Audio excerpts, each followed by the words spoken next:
श्री शिवाय नमस्तुभ्यम। जय श्री कृष्णा। स्वागत है आपका हमारे YouTube चैनल प्रियंका शास्त्र ज्ञान में। भगवान भोलेनाथ की कृपा हम सब पर सदैव बनी रहे। भक्तों, सभी भक्तों को सोमवती अमावस्या की हार्दिक शुभकामनाएं। जैसा कि आप सभी लोग जानते, व्रत त्योहारों का पावन पवित्र महीना चल रहा है।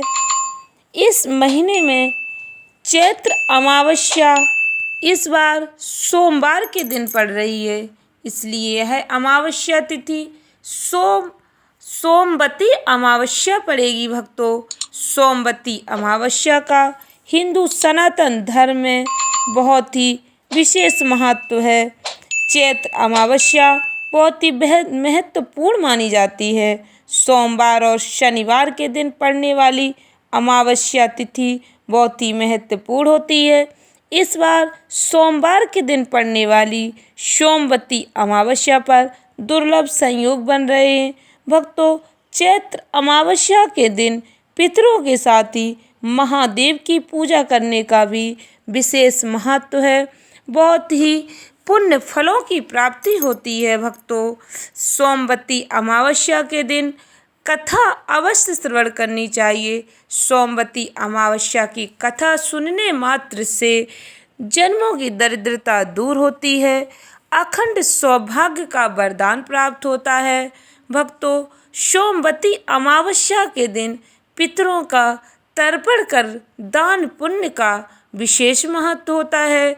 सोमवती अमावस्या के दिन पवित्र नदियों में स्नान करने के बाद दान अवश्य करें। धार्मिक मान्यता है, जिस दिन सोमवार अमावस्या तिथि हो उसे सोमवती अमावस्या कहते हैं। इस दिन कई माताएं बहनें तुलसी माता की फेरी लगाती हैं, इससे भी शुभ फलों की प्राप्ति होती है। इसका विशेष महत्व होता है। सोमवती अमावस्या के दिन फेरी लगाने का विशेष महत्व होता है, पुण्य फलों की प्राप्ति होती है। इस दिन भक्तों पितरों का तर्पण कर दान पुण्य करने का कई गुना फल प्राप्त होता है। भक्तों, सोमवती अमावस्या के दिन व्रत कथा अवश्य सुननी चाहिए। इस दिन व्रत रखकर सुहागिन स्त्रियां अपने पति और पुत्र की दीर्घ आयु के लिए एक अखंड सौभाग्य की प्रार्थना करती हैं। अखंड सौभाग्य का वरदान मिलता है। भक्तों, सोमवती अमावस्या की व्रत कथा पौराणिक कथा इस प्रकार है, ध्यान से सुने। भक्तों, प्राचीन समय में एक ब्राह्मण था। उसकी एक बेटी थी जिसकी शादी को लेकर वह बहुत चिंतित रहता था। लड़की बहुत ही सुंदर, सुशील, काम काज में अच्छी थी, लेकिन फिर भी उसकी शादी का योग नहीं बन रहा था। एक बार उस ब्राह्मण के घर एक साधु महाराज आए। वे उस लड़की की सेवा से प्रसन्न हुए और उसे दीर्घायु का आशीर्वाद दिया। उसके पिता ने उन्हें बताया कि इसकी शादी नहीं हो रही। साधु ने लड़की का हाथ देकर कहा, इसकी कुंडली में शादी का योग ही नहीं है। ब्राह्मण घबरा कर उपाय पूछने लगे।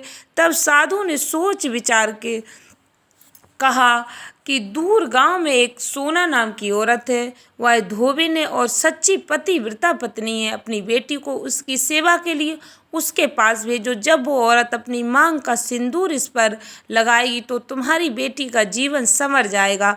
ब्राह्मण ने अगली ही सुबह उसे सोना धोबिन के यहाँ भेज दिया। धोबिन अपने बेटा बहू के साथ रहती थी। ब्राह्मण की बेटी सुबह जल्दी जागकर घर के सारे काम कराती थी। 2-3 दिन ऐसा ही चलता रहा। धोबिन को लगा कि उसकी बहू इतनी जल्दी काम करके फिर सो जाती है। उसने बहू से पूछा, तब बहू ने कहा, मुझे लगा आप ये काम करती हो।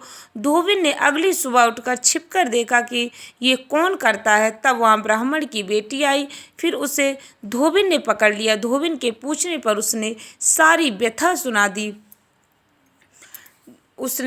धोबिन खुश हो गई और उसे अपनी मांग का सिंदूर लगा दिया। ऐसा करते ही धोबिन के पति ने प्राण त्याग दिए। ये सोमवती अमावस्या का दिन था। धोबिन तुरंत दौड़ते दौड़ते पीपल के पेड़ के पास गई।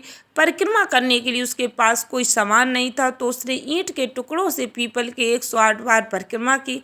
ऐसा करते ही धोबिन के पति में जान आ गई। इसके बाद से इस दिन का हर विवाहिता के जीवन में विशेष महत्व। वे अपने पति की लंबी आयु के लिए व्रत पूजा संपन्न करके यह कथा सुनती हैं। कुछ समय बाद ब्राह्मण की कन्या का अच्छी जगह विवाह हो जाता है और अपने पति के साथ सुखमय जीवन व्यतीत करने लगती है। धोबिन का पति भी जीवित हो जाता है। आशा करती हूँ वीडियो अच्छी लगी होगी, उपयोगी लगी हो तो वीडियो को अधिक से अधिक भक्तों में शेयर करें। व्रत कथा का विशेष महत्व होता है। अमावस्या के दिन व्रत कथा अवश्य श्रवण करें। धन्यवाद भक्तों। श्री शिवाय नमस्तुभ्यम।